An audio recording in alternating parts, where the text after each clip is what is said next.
Dios sigue fiel a su pacto. Dios sigue fiel a lo que Él prometió. Y debemos nosotros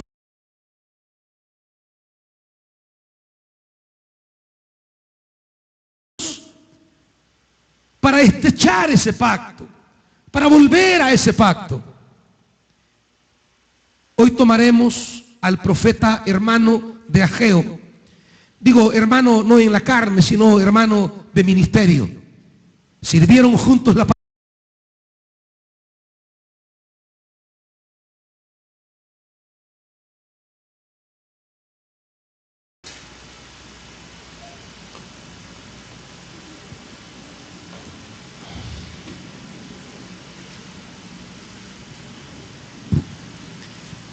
Capítulo 1.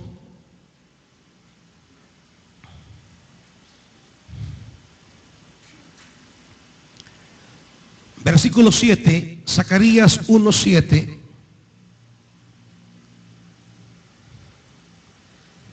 Dice la escritura, lo tienen todos hermanitos.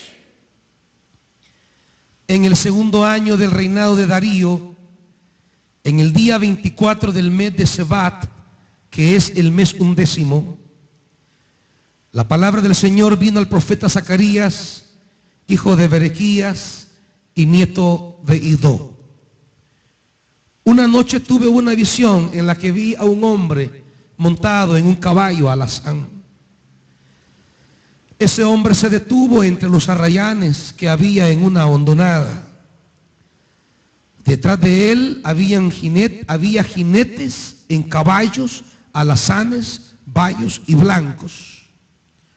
Yo le pregunté, ¿qué significan estos jinetes, mi Señor? El ángel que hablaba conmigo me respondió, voy a explicarte lo que significa. Y el hombre que estaba entre los arrayanes me dijo, el Señor ha enviado estos jinetes a recorrer toda la tierra. Los jinetes informaron al ángel del Señor que estaba entre los arrayanes. Hemos recorrido toda la tierra. Por cierto, la hemos encontrado tranquila y en paz. Ante esto, el ángel del Señor replicó, Señor Todopoderoso, ¿hasta cuándo te negarás a compadecerte de Jerusalén y de las ciudades de Judá con las que has estado enojado 70 años? El Señor le respondió con palabras buenas y consoladoras al ángel que hablaba conmigo. Padre,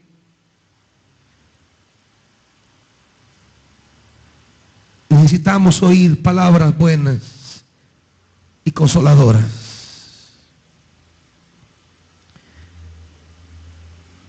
Apelamos a tu misericordia. Mira, Señor, a tu pueblo.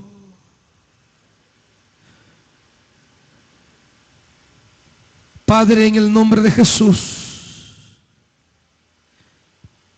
háblanos, pues tu palabra es nuestra vida. Tu palabra solamente es nuestra salvación. Háblanos en el nombre de Jesús. Amén. Pueden sentarse, hermanitos.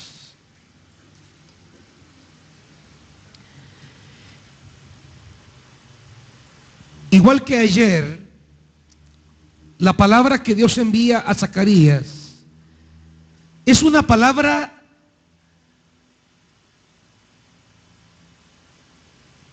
que es continuidad, respuesta, reacción divina a una primera palabra. Esto es como diríamos, esto es como la secuencia.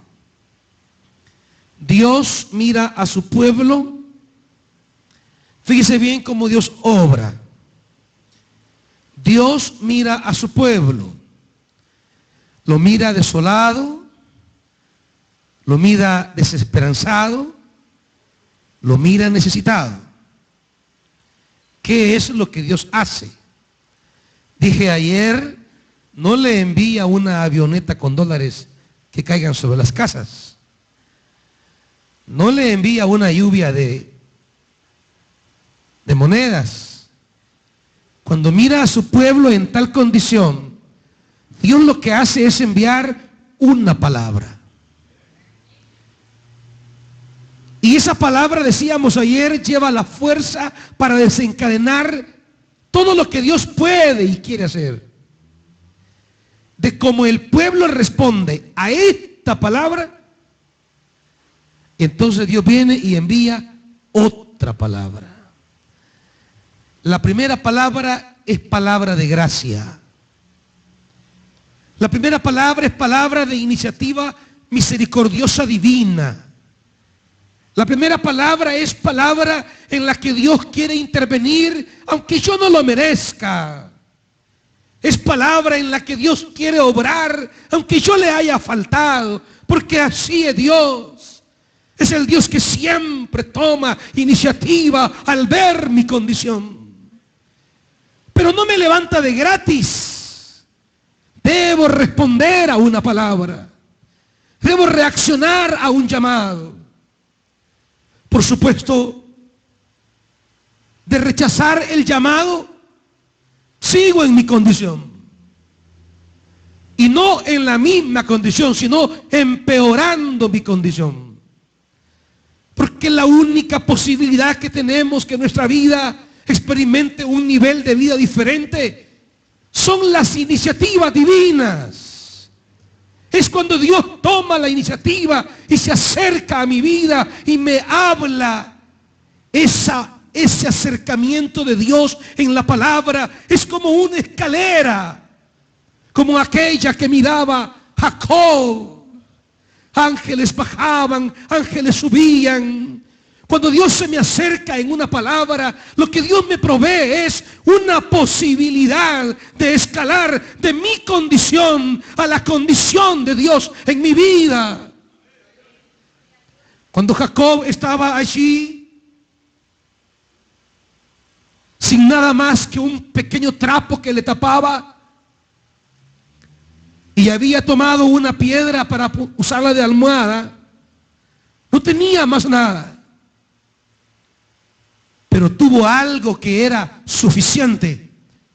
Tuvo una palabra de Dios.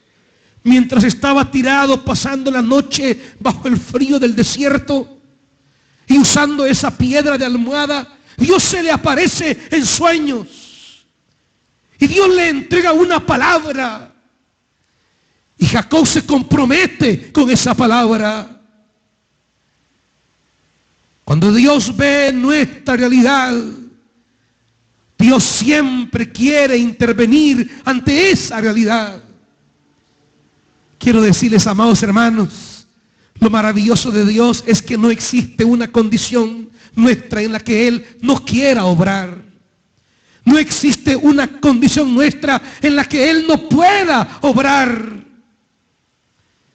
Cualquiera sea la condición, hay dos frases. Una en el versículo 8, las dos en el versículo 8, que son frases muy significativas de cara a la condición del pueblo.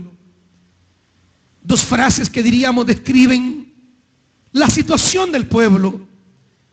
Dice, ¿en qué momento tuvo Zacarías la visión? Todos sabemos lo que significa la oscuridad. Todos sabemos el significado de la noche. Pero no solamente noche, también dice que había una hondonada. ¿Cómo dice la Reina Valera ahí? Una hondura. Se imagina una hondonada en la noche.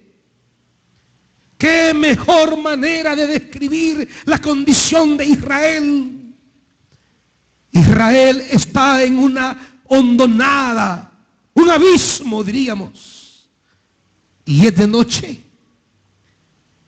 ¿Qué manera, qué otras palabras mejores podríamos usar para describir la condición de desesperanza de soledad, de abandono del pueblo de Israel. Pero saben, amados hermanos, no hay oscuridad en la que Dios no sea capaz de brillar. No hay una hondonada en nuestra vida a la que Dios no pueda llegar. No importa cuán profundo cree que ha llegado su situación. No importa cuán crítica pueda ser la condición. No importa si piensas que ya no hay manera de subir. El Dios del cielo tiene su palabra poderosa y desde la hondonada más profunda puede darte una palabra para sacarte de allí y sentarte con los príncipes. Eso dice la Biblia. Pero claro, para salir de ahí yo debo aferrarme a una palabra. Yo debo tomar esa palabra. Y cuando yo me aferro a esa palabra, cuando voy en pos de esa palabra, cuando ordeno mi vida en torno a esa palabra, nada puede retener la fuerza de la palabra. Dice el salmista, acompáñeme. Libro de los Salmos, Salmo 29. Quiero que vea la fuerza de la voz de Dios, la fuerza de la palabra de Dios. Cuando Dios habla, ¿qué es lo que ocurre? Dice el Salmo 29, hermanitos. Versículo 3. La voz del Señor está sobre las aguas.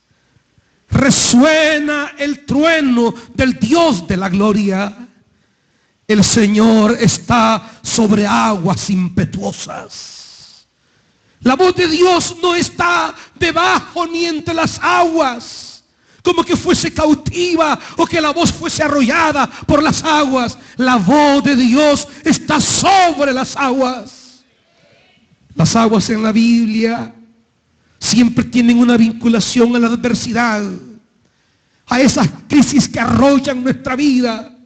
Siempre el agua aparece como parte de la imaginería de los enemigos de Dios. Pero dice la Biblia, la voz de Dios está sobre las aguas. ¿Sabes cuál es la manera de salir de ese torbellino de las aguas? ¿Sabes cuál es la manera cuando las olas nos van arrastrando y nos van golpeando? ¿Cuál es la manera de salir de ese enredo de las aguas? Aferrarnos a una palabra que está encima de las aguas. ¿Entiendes la figura, iglesia?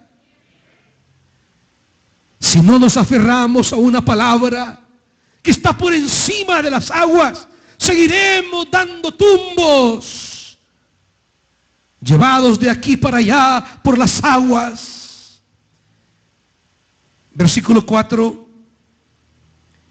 La voz del Señor resuena potente. La voz del Señor resuena majestuosa. La voz del Señor desgaja los cedros. Desgaja el Señor los cedros del Líbano. La voz del Señor hace que el Líbano salte como becerro y que el Hermón salte cual toro salvaje. La voz del Señor lanza ráfagas de fuego. La voz del Señor sacude el desierto. El Señor sacude el desierto de Cádiz. La voz del Señor retuerce los robles y deja desnudos los bosques. En su templo todos gritan ¡gloria! Fíjese las figuras que emplea para hablar del poder de la voz de Dios. Las aguas, el bosque y el desierto. Las aguas, las montañas y el desierto. Realidades que parecen sobreponerse a las capacidades humanas. Ese es el poder de la palabra de Dios.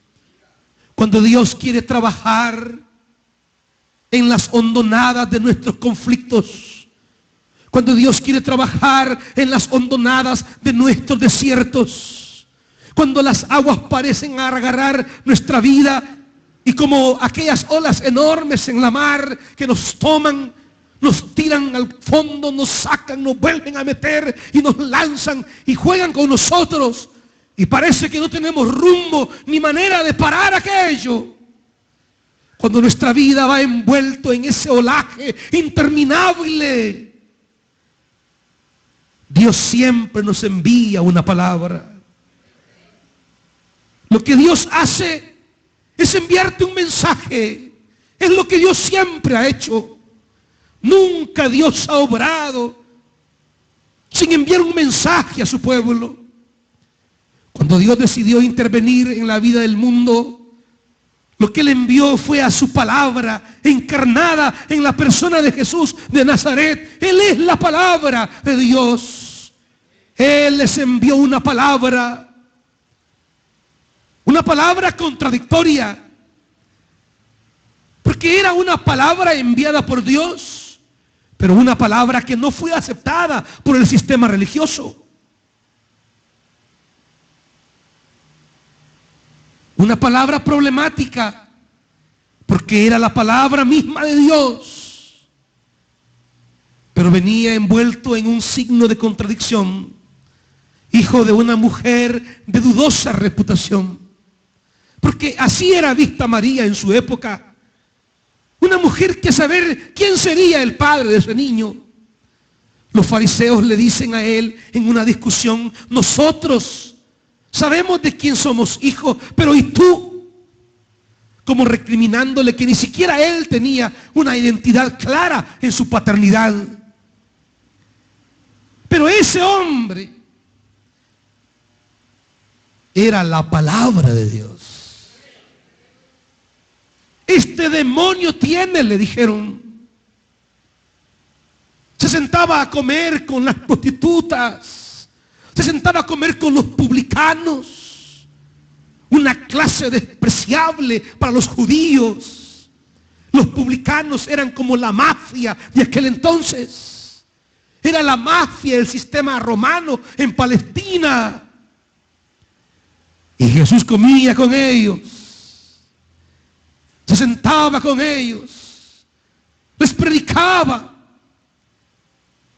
Y les decían: este come con pecadores. Se acercó una mujer detrás. La forma en que se sentaba en la antigüedad era sobre sus piernas y los pies quedaban hacia atrás. Y esa mujer llegó por detrás de Jesús, tomó aquellos pies y comenzó a llorar sobre esos pies. Y comenzó a besar esos pies. Y comenzó a secar las lágrimas que cayeron sobre esos pies con su pelo. Y la gente que miraba eso decía: si este de verdad fuera profeta, se diera cuenta qué tipo de mujer es la que le toca. Ese hombre, criticado y despreciado por las instituciones de poder de su época, ese hombre era la palabra de Dios. En ese hombre se jugaron la vida muchos. Delante de él decidieron su futuro muchos. Y muchos decidieron mal. Muchos eligieron equivocadamente. Pero así es esto. Dios nos envía una palabra. Y de mi elección frente a esa palabra viene mi situación.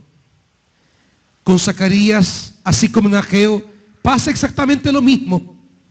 En el capítulo 1, del versículo 1 al versículo 6, Dios le envía una palabra a Israel.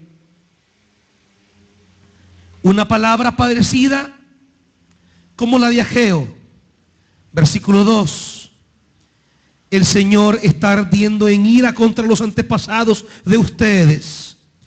Por lo tanto, adviértele al pueblo que así dice el Señor Todopoderoso: vuélvanse a mí y yo me volveré a ustedes, afirma el Señor Todopoderoso. Y luego dice, versículo 4, capítulo 1: No sean como sus antepasados, a quienes les proclamaron los profetas de antaño, que así dice el Señor Todopoderoso: vuélvanse de su mala conducta y de sus malas prácticas, porque ellos no me obedecieron, ni me prestaron atención, afirma el Señor. ¿Dónde están los antepasados de ustedes? ¿Acaso los profetas siguen con vida? ¿No se cumplieron en ustedes, en sus antepasados, las palabras y los decretos que a mis siervos los profetas ordené comunicarles? Fíjese lo que dice el profeta. Así como Ageo les invitaba a meditar sobre los caminos, Zacarías es enviado por Dios a dar un mensaje del cual el pueblo pueda salir de su condición. Y Dios dice: vuélvanse a mí, vuélvanse a mí, escuchen la palabra que yo les envío. Pero dice esto: sus antepasados todavía están, ya no, ya pasaron. Los profetas todavía están, ya no, ya se fueron. Pero ¿qué es lo que quedó? La palabra. Dice la Reina Valera, dice una palabra muy bonita, una frase muy bonita en el versículo 8, donde la NBI dice: no se cumplieron en sus antepasados las palabras. La Reina Valera dice que si la palabra acaso no alcanzó. En el 6, en el versículo 6, préstame la Reina Valera. Fíjese cómo dice la Reina Valera: pero mis palabras y mis ordenanzas que mandé a mis siervos los profetas no alcanzaron a vuestros padres. La palabra nos alcanza siempre. La palabra siempre llega a nuestra situación. Dios habló y esa palabra se cumplió. Dios siempre habló en los profetas mensaje de redención y mensaje de juicio. Mensaje de redención. Si ellos escuchaban a los profetas, Dios siempre da una oportunidad al que se acoge a su palabra. Pero ellos rechazaron la palabra. ¿Qué más nos queda si rechazamos la palabra? ¿Qué más nos queda si no le damos cabida a la palabra? No tenemos más alternativa. No hay actos de magia. No hay una prestidigitación aquí de hacer un ademán y la cosa se va a resolver. No. No son conjuros. Lo único a lo que podemos aferrarnos es a una palabra de Dios que Él envía a mi vida para que yo ordene todos mis caminos. Y esa palabra en el caso de Zacarías es: vuélvanse a mí, mírenme a mí, búsquenme a mí. Jóvenes, estos días he estado pensando mucho de tantas muertes que han ocurrido hace poco. Quizá hay 3 que me inquietan y me hacen muchas inquietudes.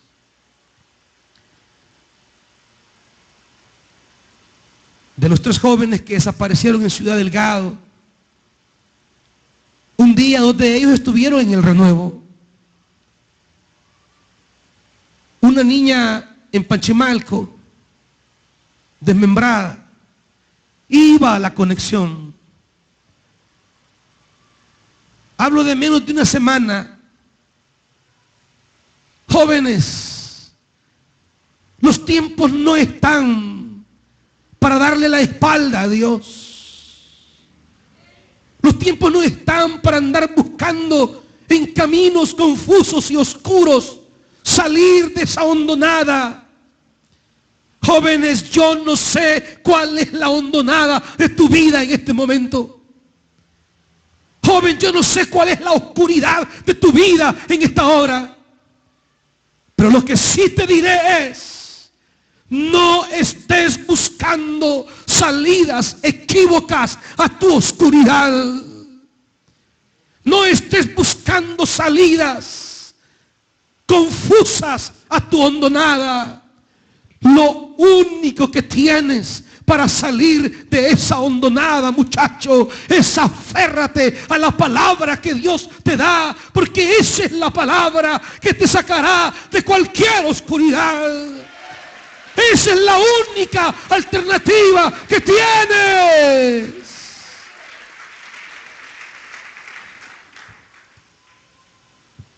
No desprecies la palabra. No desprecies su voz. ¿Cuántos se han sentado a oír la palabra y han permitido que cualquier realidad les robe esa palabra? Que cualquier situación les quite esa palabra. En esa palabra es que Dios quiere intervenir en tu situación. Quizás algunos quisieran algún acto mágico de un brujo, que saque un puro, haga una invocación y vaya, ya estuvo, váyase. Dios no es así. Dios necesita que tú decidas. Dios quiere saber de tus opciones.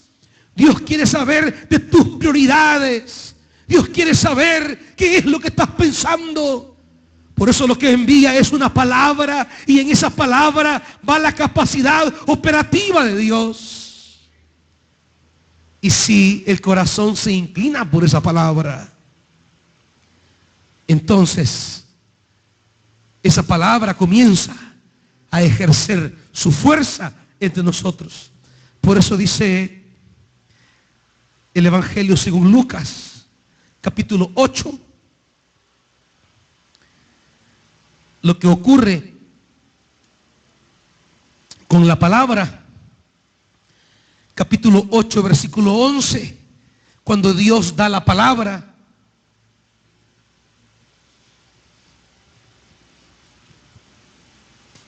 Lucas 8, 11. ¿Lo tienen? El significado de la parábola es esta. ¿Qué es la semilla?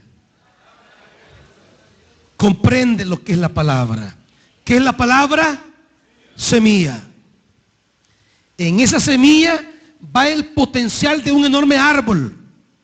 Solo que cuando recibes ese árbol, es como que Dios te diga: tengo frutos para ti, tengo sombra para ti, tengo ramas para ti, tengo fruto en abundancia todos los años de tu vida. Y tú dices: yo quiero eso. Y Dios te dice: toma entonces. ¿Y qué te entrega? Y tú tomas la semilla. Tú dices, te sientes como engañado. ¿Cómo es que me hace una gran promesa y me sale con esto? ¿Cómo es que me adornas de promesas y me sale con esto? Es que eso es. A ver qué haces con la semilla. Esa semilla trae en su interior todo el potencial de desatar un árbol enorme. Pero hay que cuidarlo.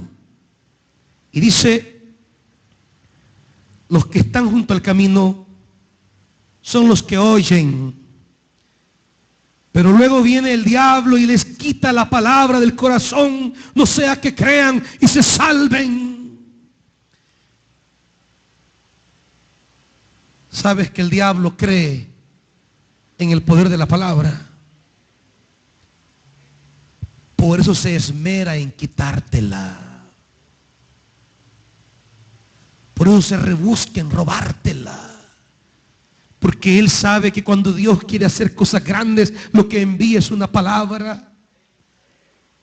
Él estuvo allí cuando Él dijo, sean hechos los cielos, hágase la luz, sepárense las aguas de las aguas. Él estuvo allí. Él sabe el poder de la palabra. Él sabe de la fuerza salvadora de la palabra. Él sabe de lo que es capaz la palabra. Él sabe del poder salvador de la palabra. Por eso cuando tú recibes una palabra, cuando el mensajero tira la palabra, en ese momento también Él se moviliza para ver de qué manera te roba esa palabra.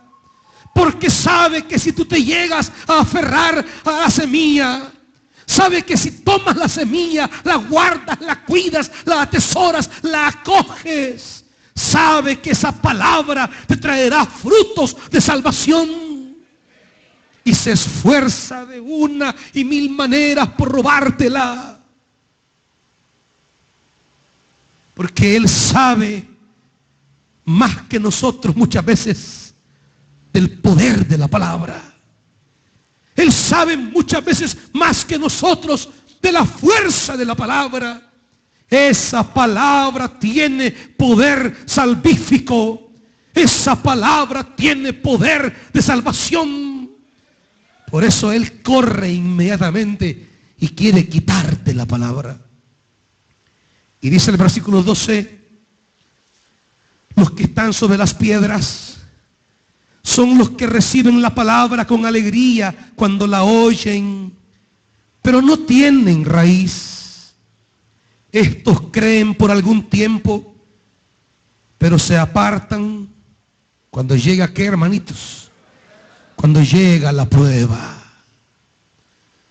La reciben por un momento con alegría, pero no echan raíz. La semilla tiene que echar raíz. Hay que echar raíz, hermanos. Significa crecer. Y crecer no tanto para arriba inicialmente, crecer hacia abajo. Es que todos quisiéramos de entrada crecer para arriba. A veces tienes que servir, que orar, que trabajar, que dedicarte a la obra de Dios. Y quizás no vas a recibir de entrada para arriba lo que tú quieres. Pero ¿sabes qué estás haciendo? Estás creciendo para abajo. ¿Y sabes por qué te está haciendo Dios que crezcas para abajo? Porque entre más hondas serán tus raíces, más grande será tu capacidad para sostener la altura que Él te haga crecer. ¿Estás oyendo? ¿Estás oyendo, iglesia? Cuando no mires que suben las ramas, que el tronco no se expande, que no llegas más alto, que solo son raíces y raíces. La palabra, orar, servir, diezmar, ofrendar, evangelizar, noche de buenas nuevas y todo ministerio, aquí estoy. Pero no miras para arriba como está creciendo, no miras el fruto todavía. No es que no vienen, solo que Dios te está haciendo echar raíces. Porque esas raíces te sostendrán toda la bendición que Dios te colmará. Esas raíces mantendrán firme todo lo que viene, todas las promesas que se cumplen de parte de Dios, es sostenida por raíces. Pero la gente no quiere echar raíces. La gente no quiere crecer hacia abajo. Todo cómodo, todo fácil, todo inmediato, todo a la carrera, todo para allá. Esa forma express de comida, esa forma que todo es rapidito. Café instantáneo, leche instantánea, comida instantánea. una sopa instantánea y todos lo queremos ya. ¿Desde cuándo ha sido de utilidad la comida chatarra, hermanitos? La comida rápida es lo que ha traído más enfermedades. La comida rápida es lo más fácil y lo más dañino. La comida preparada, cocida a fuego lento, quizás cueste más, pero traerá mejores provechos. Los cristianos hoy día eso quieren, conjuros. Dígame una palabra, como que fuera acto de magia la cosa. Como que fuera tomar una varita mágica y ponerla en la cabeza y cuando yo diga 3, 1, 2, 3, ahora. Así quieren los cristianos hoy día, quieren magia. Quieren hechicería. Por eso se levantan tantos hechiceros hoy día con el nombre de pastores. Por eso hay muchas iglesias hoy que más que iglesias son centros de conjuros. Porque es lo que la gente quiere, rápido, ya, para llevar así. No quieren echar raíces. No quieren crecer. Versículo 14. Y como no quieren crecer, de 14, como no quieren crecer, ¿qué pasa cuando llega la prueba? Se apartan, dejan la palabra, dejan lo único que les puede traer salvación. La parte que cayó entre espinos son los que oyen, pero con el correr del tiempo los ahogan. ¿Qué los ahogan? Las preocupaciones, las riquezas y los placeres de esta vida, y no maduran. Fíjese cómo va un proceso de la semilla y cómo muchos se van quedando en el camino en ese proceso de la semilla. Unos ni siquiera entra la semilla, solo está encima y el diablo se la quita ya. Otros no llegan a echar raíz. La palabra no llegó a cobrar vida. En otros quizás echó raíz, pero no maduraron. Se quedó la palabra en el camino. Por eso dice con el correr del tiempo. Es que ese es el asunto con la palabra. La fuerza de la palabra tiene un proceso. Y hay que cumplir todo el proceso. Y por eso a muchos no les gusta. Porque su urgencia es ya. Y Dios te dice dentro de poco. Y como no me lo da ya, salgo disparado a donde sea. Donde el cacique, la cacica, el brujo, la bruja, el babalú, el tío san, donde sea. Pero quiero respuestas ya. No quieren madurar. No quieren esperar el tiempo de Dios. No quieren esperar el momento de Dios. Entran en la aflicción y quieren ya la respuesta de Dios. Ahora mismo, Señor.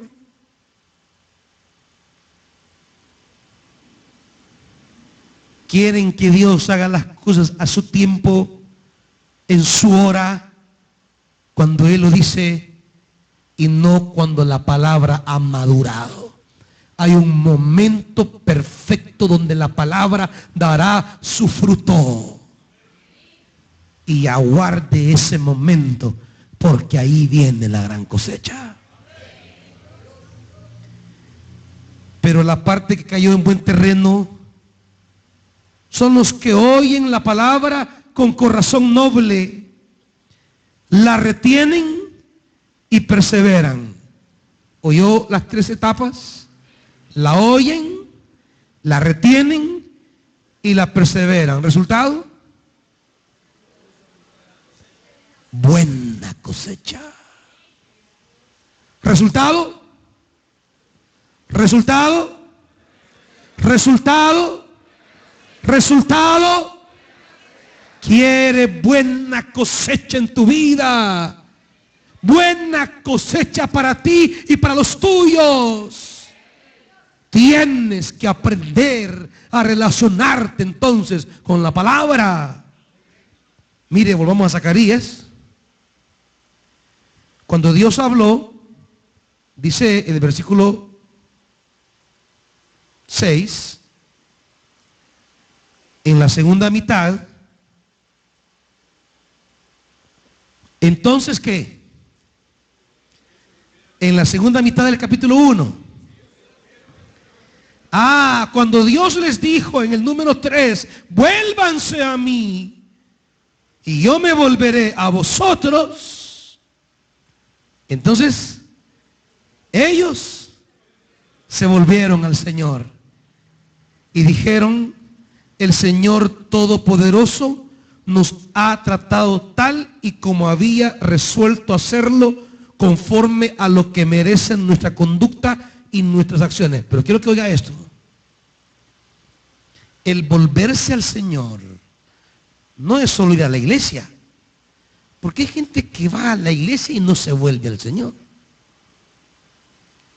El volverse al Señor significa una confesión, un reconocimiento, una aceptación.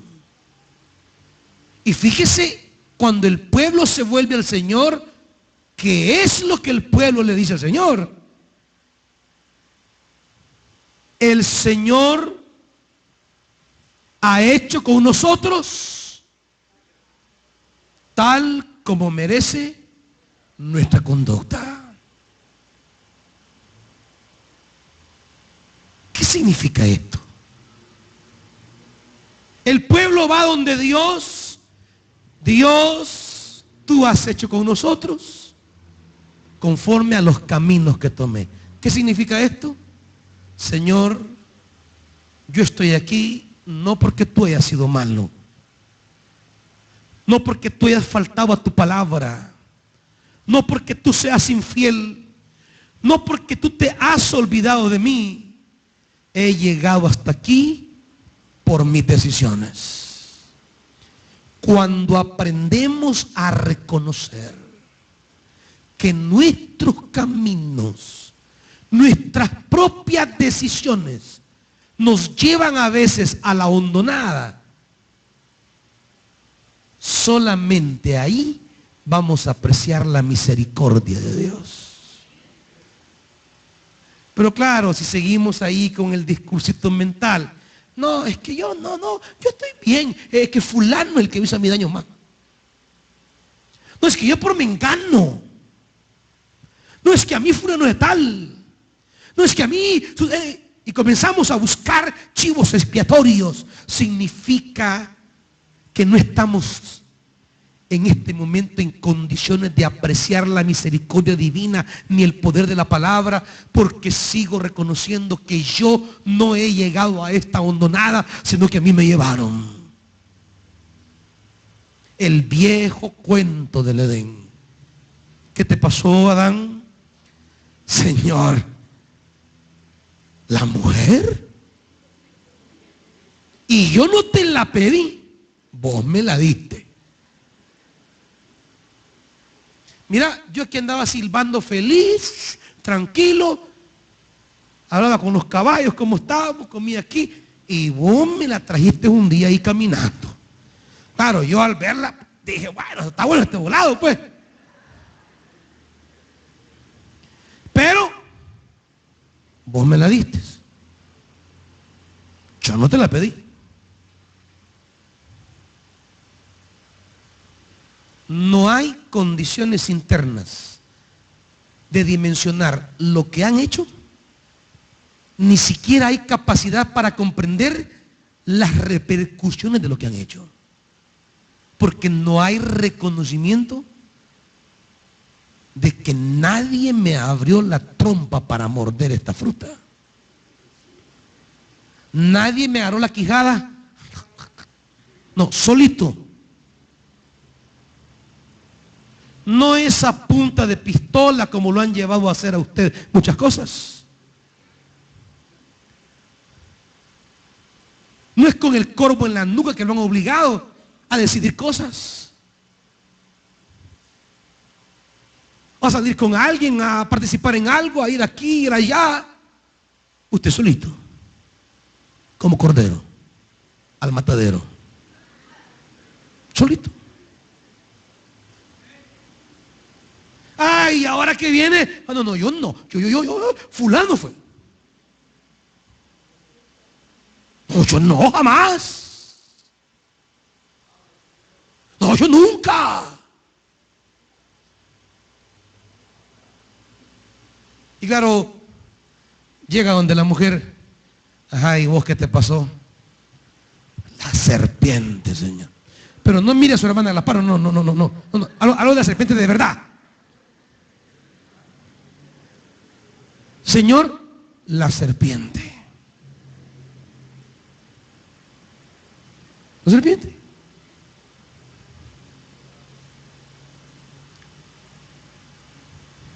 Nadie reconoció. Y el problema es que mientras no estemos en la lucidez espiritual de reconocer que yo tengo participación activa y responsable de la hondonada a la que he llegado, jamás voy a tener la capacidad de apegarme a la misericordia, porque no la necesito. Y no la necesito porque yo no he sido el culpable. Y no la necesito porque yo no hice esto. Porque yo soy víctima de la mujer que me dio dormilona. Víctima de la serpiente que me durmió debajo del palo. Y mientras sigamos viéndonos como víctimas y nunca asumamos responsabilidad sobre nuestros caminos, nunca vamos a descubrir el potencial de la misericordia de Dios que viene envuelto en la palabra. Nunca voy a abrir el corazón para decir: Dios, te necesito. Y cuando yo le digo te necesito y Él envía la palabra, yo me aferro a esa palabra, la hago mía y ya ha empezado mi restauración. El problema es que queremos la restauración de fulano, sutano y mengano, pero no la mía. Mientras ese hombre siga ahí, no voy a esa conexión. Y esa mujer vaya a la iglesia, yo no llego a esa iglesia. Buscando la restauración del otro.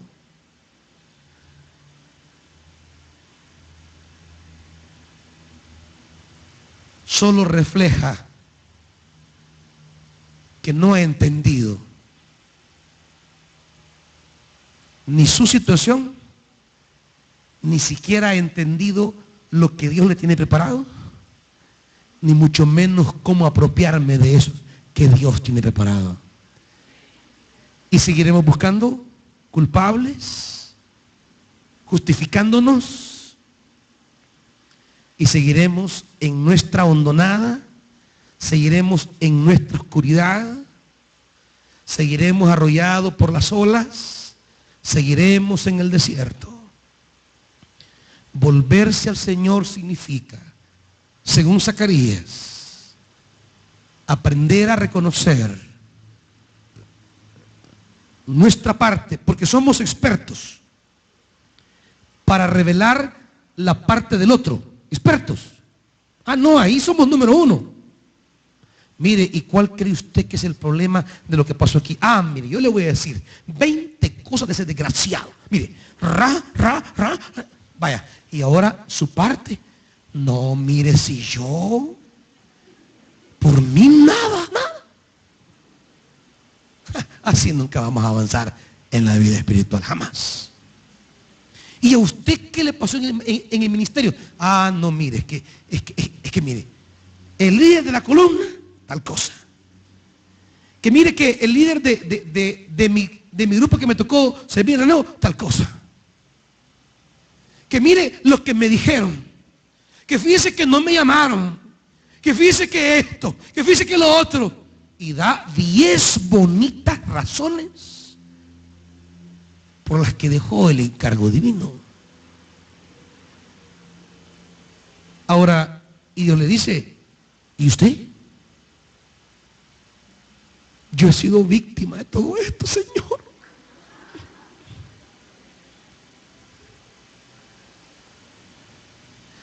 Claro, empiezan las preguntas divinas. Y vos ayunabas de corazón. Doblabas rodilla ante mí llorando con llanto. Me buscabas en la noche. Leías mi palabra. Te comprometías más conmigo. Y comienza Dios entonces a preguntarle sobre las cosas que nos sostienen en el camino de la vida cristiana. ¿Y saben qué pasa, hermanitos? Se perdieron. Se perdió el llorar delante de Dios. Se perdió el gemir en su presencia. Se perdió el dedicar una noche para Él. A veces Él nos despertaba a las 3 de la mañana. Y usted se despertaba y a saber por qué me desperté, qué bruto yo. Voy a ver cómo lucho para volverme a dormir y está dando vueltas y aquí y allá, hasta despierta al marido, a la mujer, dando vueltas. Bueno, ya que no me dormí, voy a la computadora. Bueno, ya que no me dormí, voy a ver el tele. Y nunca se preguntó si Dios lo despertaba a las 3 de la mañana porque quería hablar con usted. Quería un tiempo de intimidad. Quería prepararle para una prueba que venía. Quería prepararlo para una lucha que venía. Quería armarlo para un ataque espiritual que venía. ¿Y qué pasó? Nada. Y así viene a decir, Señor, es que fulano, es que sutano, es que mengano. Volverse a Dios significa, yo estoy en esta hondonada, no por mi hermano, no por mi hermana, por mi necedad. Porque me faltó buscarte, Señor. Porque me faltó estar apegado a ti. Porque me faltó buscarte de corazón. Porque si nosotros buscamos al Señor en todo tiempo, en toda situación, ante cualquier adversidad, ante cualquier desprecio, ante cualquier crítica, en cualquier necesidad, en cualquier estrechez, Él siempre nos sostendrá, siempre mantendrá nuestra vida en alto. Pero claro, cuando estaba acaso la mujer haciéndole piojitos a Adán, papi, ¿va a querer manzanita? ¿Va a querer la frutilla, mi amor? Ay, así, Evita, acariciame, qué rico, Evita. ¿Acaso le preguntó en ese momento Adán al Señor, Señor, te quiero preguntar, esta mujer ¿quiere que yo coma? Tú ya le dijiste, tú ya autorizaste, tú ya nos permitiste? ¿En qué momento le preguntó a Dios? ¿En qué momento le dijo Adán a Dios? Nada. Y cuando ella estaba ahí debajo del palo, hablando con la serpiente, con la gran dormilona que le dio la serpiente, ¿cuándo le dijo ella? Permitime, voy a hablar con el Señor. Quiero preguntarle si lo que vos decís es cierto. Cuando vivió esos momentos difíciles, cuando le llegó la prueba, el desierto, la necesidad, la tentación, la crítica, la burla, la marginación, se fue donde Dios a llorar y a preguntarle y a pedir su ayuda? No. Porque si lo hubiera hecho, ese Dios la tendría en su mano. Ese Dios te llevaría sobre tus alturas, te haría volar, levantaría tu cabeza. Y no importa quiénes te criticarían o te denigraran, no podrán contra ti, porque el Santo de Israel es tu sombra. Pero no lo hacemos. No lo hacemos. Nos envolvemos en nuestra tristeza, nos embarcamos en nuestro dolor, nos enrollamos en nuestro enojo y no buscamos al Señor. Nos revolvemos en la amargura de lo que me dijeron, de lo que me hicieron. Y estamos allí chapaloteando lo mismo. Y nunca vamos donde el Señor. Señor, ¿tú podrías ayudarme en esto? Señor, ¿tú podrías socorrerme en esta situación? Señor, estoy vulnerable ahora. Casi que quiero volver atrás. ¿Podrías sostenerme en esta hora? Ay, hermanitos, cuando nos volvemos al Señor en esa situación, el Dios del cielo se vuelve hacia nosotros y nos rodea, nos envuelve y nos eleva sobre las alturas. Pero como no lo hacemos, vamos alejándonos. Y en un momento Dios nos dice, vuélvete a mí. Vuélvete a mí. Vuélvete a mí. Ellos se volvieron y como resultado de haberse vuelto, ahora el Señor da otra palabra. ¿Me explico, hermanitos? Les dije al principio que Dios mira nuestra situación. Envía una palabra. Si la aceptamos, la recibimos, la hacemos nuestra, ¿qué nos envía otra vez? Otra palabra. Y esta es la otra palabra que envía. Y solo voy a sintetizarla, hermanos, porque sé que alguna parte de su cuerpo está dormida ya. Y es aquí donde entra el versículo 7. Donde Dios viene por segunda vez a dar una palabra en medio de esa noche y en medio de esa hondonada.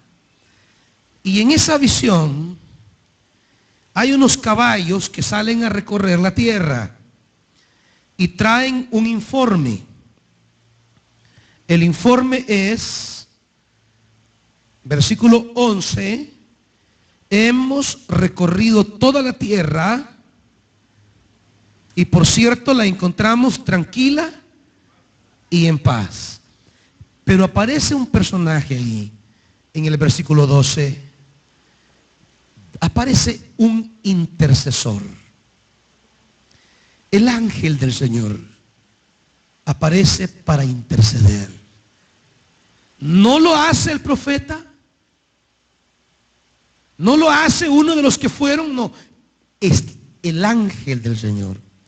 Señor Todopoderoso, ¿hasta cuándo te negarás a compadecerte de Jerusalén y de las ciudades de Judá con las que has estado enojado estos 70 años?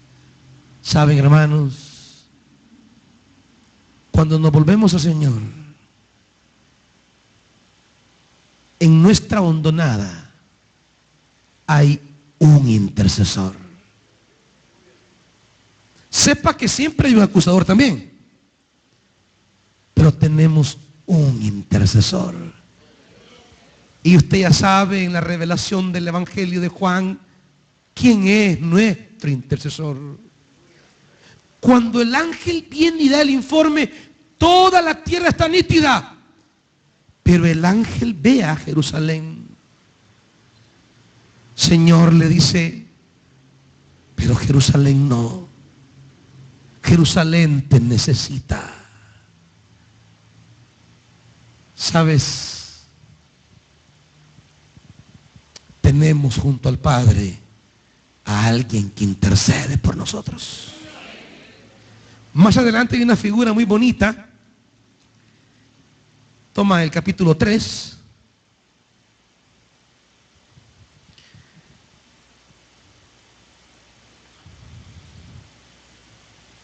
Dice, versículo 1, entonces me mostró a Josué, el sumo sacerdote, que estaba de pie ante el ángel del Señor. ¿Quién aparece ahí? Primero, el ángel del Señor, que es el que intercede ya en el capítulo 1, ¿se acuerdan? Y aparece ¿quién? Satanás, que estaba a su mano derecha como parte acusadora. Ahí estaba Josué, sumo sacerdote, tenía al ángel del Señor y tenía a su derecha a Satanás. Y el ángel del Señor le dijo a Satanás, que te reprenda el Señor, que ha escogido a Jerusalén. Que el Señor te reprenda, Satanás. ¿Acaso no es este hombre un tizón rescatado del fuego? Josué estaba vestido con ropas sucias en presencia del ángel. Así que el ángel le dijo a los que estaban allí dispuestos a servirles, quítenle ropas sucias. Y a Josué le dijo, como puedes ver, ya te he liberado de tu culpa y ahora voy a vestirte con ropas espléndidas. Entonces dije yo, pónganle también un turbante limpio en la cabeza. Y le pusieron un turbante limpio y lo vistieron. ¿Saben? La Biblia dice que tenemos un intercesor ante el Padre.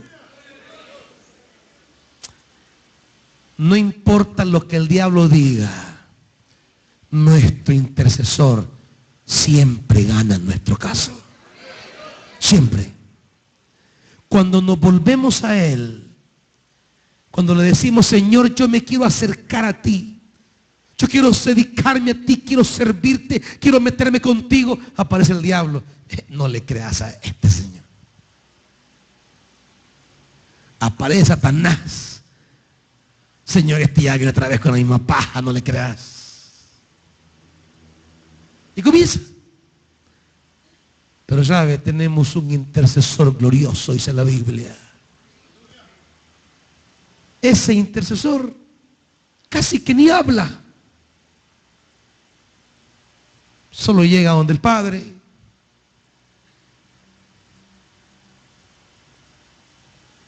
Muestra sus manos, su costado. ¿Y sabe qué hace el Padre? Ya está pagado el sacrificio. Satanás no tiene nada que agregar.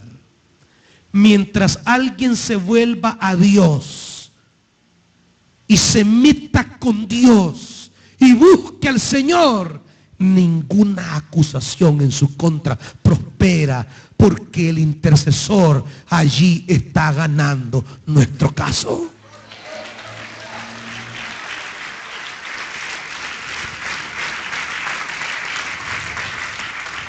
Termino con Zacarías 1. Lo que Dios dice al pueblo esta noche. Versículo 14. El ángel me dijo, proclama este mensaje de parte del Señor Todopoderoso y oye, iglesia, el mensaje de Dios a tu vida. Mi amor por Sión y por Jerusalén, mi amor por ti, dice el Señor esta noche, iglesia, me hace sentir celo. En cambio estoy lleno de ira con las naciones engreídas. Mi enojo no era tan grave, pero ellas lo agravaron más. Por lo tanto, así dice el Señor, volveré a compadecerme de Jerusalén. Ellos se volvieron a mí, ahora yo volveré a compadecerme de Jerusalén. Allí se reconstruirá mi templo y se extenderá el cordel de medir, afirma el Señor Todopoderoso. Proclama además lo siguiente de parte del Señor Todopoderoso: otra vez mis ciudades rebosarán de bienes. Otra vez el Señor consolará a Sión. Otra vez escogerá a Jerusalén. Otra vez Dios pone su mirada sobre nosotros, amados hermanos. ¡Aleluya! ¡Aleluya, hermanos! ¿Sabes lo que tu Dios dice? Otra vez podemos disfrutar de su plenitud. Otra vez podemos disfrutar de su gloria. Otra vez podemos caminar de su mano. Otra vez podemos ir con gozo en el camino del servicio. Otra vez Él nos ha escogido. Mis ciudades rebosarán de bienes. Toda estrechez desaparecerá, porque otra vez Él nos hará rebosar. Otra vez el Señor consolará. Otra vez el Señor escogerá.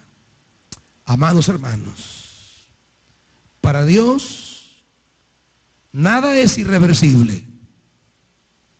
Para Dios todas las cosas pueden volver a ser otra vez. Y otra vez. Y otra vez. Y otra vez. Él no se detiene. Pero vamos a provocar eso en Dios.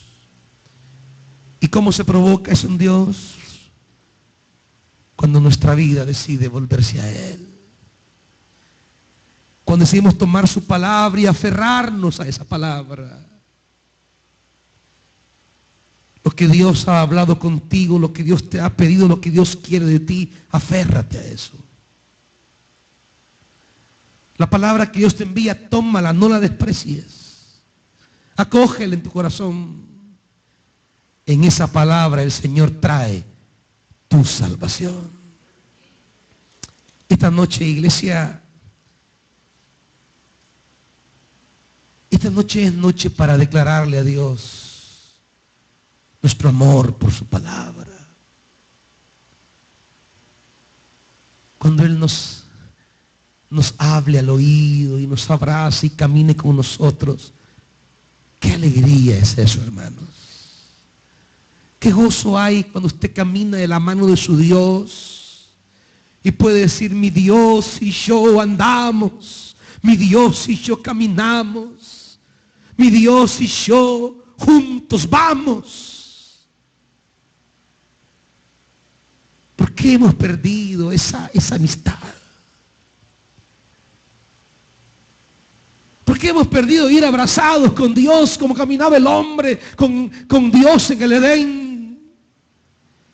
Pero Dios aquí está para que otra vez podamos vivir a plenitud su presencia. Y esa presencia trae toda clase de bendiciones a nuestra vida. Esta noche, hermanitos, ¿por qué no hacemos un propósito firme de acercarnos a Dios, de renovar comunión con Dios, de renovar amor por su palabra, de ratificar nuestro servicio a Él? Porque esta noche no cerramos esos sacos rotos de indiferencia a su obra. ¿Por qué no sellamos ahora allí donde se nos fue el gozo? Cósalo. Donde se le fue la alegría, amárrenlo. Donde perdió la lozanía espiritual, amarre ese saco. Y esta noche dígale al Señor: aquí estoy para buscarte, Señor. Si alguien esta noche quiere reconciliarse con Dios, quiere entregarle su vida, venga esta noche. Si alguien quiere renovar votos con Dios, venga esta noche. Y dígale al Señor, sobre toda relación, la que quiero cuidar es esta, tú conmigo. Esta es la semilla para que otra vez volvamos a experimentar su gloria entre nosotros. Dios te bendiga, hijo. ¿Quién quiere venir a renovar votos con Dios esta noche? ¿Quién quiere venir a decirle a Dios, yo quiero otra vez a empezar? Yo quiero otra vez. Yo quiero otra vez. Venga delante del Señor. Renueve votos.